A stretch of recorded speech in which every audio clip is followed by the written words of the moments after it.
बिस्मिल्लाहिर्रहमानिर्रहीम। अस्सलाम वालेकुम नाज़रीन, आप देख रहे हैं कश्मीर क्रॉन और मैं हूं शेख साबिर। गुज़श्ता रोज़ हमने कश्मीर क्रॉन पे आपको दिखाई थी पंचायत साड़ा पर बी की एक स्टोरी, जिसमें ये एलिगेशन लगाई गई थी पंचायत के ऊपर कि इन्होंने लाखों के हिसाब से इसमें पैसा निकाला है। वजह है इसके बाद भी इसके जो मसला है, इसके बाद भी इसमें कोई इन्वेस्टिगेशन अभी तक देखने को नहीं मिली। लेकिन इसके बावजूद हमने जब आज वीडियो मोर श्री रामपाल जी से बात की तो उन्होंने क्या कुछ कहा, आइए देखते हैं ये खास रिपोर्ट। सर, सबसे पहले आपका बहुत बहुत शुक्रिया जो आपने हमें अपना कीमती वक्त दिया। थैंक यू शेख साहब। सर, जो हम बात अगर करें, हमारे पास जो अभी मसला जो आया है वो एक ही पंचायत का है, साड़ अपर बी का। सर, लोगों का कहना है कि जो लोगों के जो सवालात हैं उसमें ये कहा गया कि सर, सबसे पहले अगर हम बात करें साड़ अपर बी की, तो इनका ये कहना है पंचायत में जो मसला है, अगर हम बात करें इसमें जॉब कार्ड्स की, सबसे पहले इसमें ये कह रहे हैं कि जॉब कार्ड अगर किसी एक का है तो उसकी जो पेमेंट है वो किसी और को पड़ती है। ये क्या सर, ये पॉसिबल है? शेख साहब, ऐसा तो नहीं होना चाहिए और ना ही पॉसिबल है, क्योंकि आज की डेट में हमारा जो आधार सीड हुआ है अकाउंट नंबर के साथ, तो गलत पेमेंट तो जाती नहीं है। अगर कहीं गलत अकाउंट दिखता भी है तो वो रिजेक्शन में चला जाता है ना।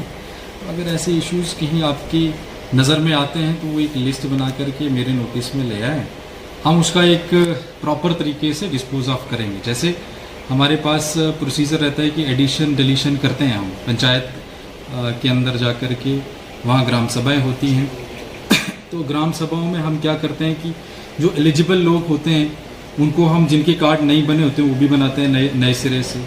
और जो लोग मान लीजिए कोई पहले नौकरी नहीं करता था, उसका जॉब कार्ड था, तो आज की डेट में उसकी नौकरी लगी, वो डिलीट करना है। तो इस तरह से अगर कोई ऐसे इश्यूज़ आते हैं तो आप हमारे पास डायरेक्ट एक लिस्ट या किसी भी माध्यम से हमें प्रोवाइड कर दें तो हम उसको रेक्टिफाई करा सकते हैं। सर, दूसरा सवाल ये है कि क्या ऐसा हो सकता है कि एक गवर्नमेंट एम्प्लॉय है, जैसे आपने अभी बात की कि हमारी अगर नॉलेज से वो बाहर है तो हम अब हमें इन्फॉर्मेशन दो, हम उसको डिलीट कर देंगे, लेकिन ऐसा हो सकता है कि सर उसको कोई और यूज़ करे, या क्या वो अभी चल सकता है? उनका जॉब कार्ड तो नहीं चल सकता सर? ऐसा नहीं कि उसका जो पैसा है सर वो तो उसके अकाउंट में पड़ रहा है। एक गवर्नमेंट एम्प्लॉय अगर है, उसका पैसा उसके अकाउंट में कैसे पड़ सकता है सर? नहीं, उस जॉब कार्ड पे ऐसा नहीं होगा।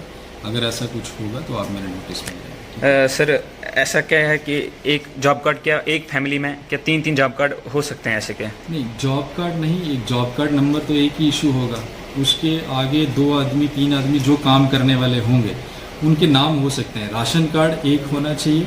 अगर राशन कार्ड अलग अलग हैं उस फैमिली में तो फिर उनके जॉब कार्ड नंबर अलग अलग हो सकते हैं। तो एक राशन कार्ड पे एक ही जॉब कार्ड है। लेकिन सर, जहाँ तक लोगों ने हमें बताया, जो हमें दिखाया गया है, उसमें सर बात की जाए तो तीन जॉब कार्ड्स जो हैं एक ही राशन कार्ड पे जो बने हुए हैं। अगर ऐसा कोई है, जैसे मैंने आपसे अभी बात की, अगर ऐसा इशू है कोई तो मुझे मेरे नोटिस में ले आए, जैसे अभी आपने बताया, तो उसके लिए हम प्रॉपर एक ग्राम सभा कंडक्ट करेंगे। तो जो एलिजिबल होगा उसको रखेंगे, जो इनएलिजिबल होगा उसको हम डिलीट कर देंगे। सर, जिस तरह के जो पंचायत साड़ पर भी के कुछ लोग जो हैं वो ये बता रहे हैं कि जो सरपंच जो है या नायब सरपंच जो है वो पैसा जी निकाल रहे हैं, अपने रिलेटिव्स के अकाउंट में डाल रहे हैं। क्या ये पॉसिबल है? हो सकता है? ऐसा नहीं हो सकता, रिलेटिव्स के अकाउंट में नहीं डाल सकते। जो जॉब कार्ड होल्डर होगा, जो रजिस्टर्ड वर्कर होगा, उसी के अकाउंट में पैसे जाएंगे। वो भी अगर जो काम करने का इच्छुक होगा, जिसने काम किया होगा। वैसा ही हो सकता है कोई अपनी मर्जी से मैं कहूँ कि मैं अपने रिलेटिव के खाते में पैसे डाल दूँ, ऐसा नहीं हो सकता। गवर्नमेंट के सेट रूल्स एंड प्रोसीजर्स हैं, रेगुलेशंस हैं, तो उसके मुताबिक ही हम भी काम करते हैं। कोई भी सरपंच रूल्स या रेगुलेशन के बाहर नहीं है, कोई भी ऑफिसर रूल्स और रेगुलेशन के बाहर नहीं है। हम उसी के मुताबिक, जो रूल्स होते हैं उसी के मुताबिक काम करते हैं। सर, हमने ये एक सवाल किया था नायब सरपंच और सरपंच से, उनसे हमने एक सवाल पूछा था कि क्या ऐसा हो सकता है एक फैमिली में, जो अभी हमने बात की कि तीन जॉब कार्ड हो सकते हैं, उन्होंने कहा जी नहीं, ऐसा तो नहीं हो सकता, ये हमारी गलती नहीं है। सर, इसमें अगर गलती है तो फिर वो किसकी गलती है कि तीन जॉब कार्ड? अगर ऐसा तो होना नहीं चाहिए, मुझे नहीं लगता कोई होगा ऐसा। अगर कोई ऐसा होगा तो उसको हम डिलीट करेंगे। तो सर, ये भी और आखिरी सवाल है सर मेरा आपसे कि जो बताया गया 2011 में जो काम हुए हैं उसका पैसा जो है वो आज निकाला जा रहा है। नहीं, ऐसा नहीं हो सकता शेख साहब। ऐसा है कि रिपेयर एंड रेनोवेशन हम 5 साल, मान लीजिए 2016 में कोई काम हुआ था, तो उसको अगर रिपेयर एंड रेनोवेशन की ज़रूरत है तो उसको हम प्रॉपर तरीके से प्लानिंग में डालते हैं, है ना। प्लान करते हैं ग्राम सभा से, तो उसका प्रॉपर तरीके से अप्रूवल आता है, फिर हम उसकी रिपेयर एंड रेनोवेशन कर सकते हैं। क्योंकि पुराने काम का आज की डेट में पैसा तो निकल नहीं सकता। आज आपको मैं बताना चाहता हूँ कि हमें काम करने से पहले फ़ोटोग्राफ लेनी पड़ती है, जियो टैग करना पड़ता है, काम करते वक्त ड्यूरिंग वाला फ़ोटोग्राफ लेना पड़ता है, उसके बाद आफ्टर वाला फ़ोटोग्राफ लेना पड़ता है। तो उसमें प्रॉपर जो जियो कोऑर्डिनेट्स आते हैं वो चेक किए जाते हैं कि क्या वहाँ पे पहले वाला काम था। अगर वहाँ पे पहले वाला काम होगा तो वो प्रॉपर दिख जाता है। तो फ्रॉड वाली बात तो आज की डेट में ख़त्म हो चुकी है। ऐसा अगर मेरे मुताबिक तो ऐसा नहीं होना चाहिए। कुछ होगा तो उसको भी देख लेंगे। सर एक और मसला है कि वहाँ पे कहीं डायरेक्टर रोड जो है सर, उस पे जो बिल निकली गई है, निकाली गई हैं बिल्स, तो वो रोड तो बनी नहीं है सर, वो कहीं पे वहाँ पे उसका जो पैसा निकाला गया है सर, इस रिलेटेड आपका क्या कहना है? ऐसा नहीं हो सकता, मुझे नहीं लगता ऐसा होगा। अगर कुछ होगा तो मैं खुद जाऊंगा स्पॉट पे वेरीफाई कर लूँगा सर। उसके बाद एक चीज़ इस इंटरव्यू के साथ साथ मैं आपको बताना चाहता हूँ कि आज की डेट में हमने एक शेड्यूल निकाला है। आपके माध्यम से मैं अपने पंचायत के लोगों तक ये बात पहुंचाना चाहता हूं कि ई श्रम पोर्टल करके ई श्रम पे हम वर्कर्स की रजिस्ट्रेशन कर रहे हैं। तो उसके लिए हमारा एक हफ्ते का पूरा शेड्यूल है, वो मैंने सर्कुलेट किया है, आपको भी मैं दे दूंगा।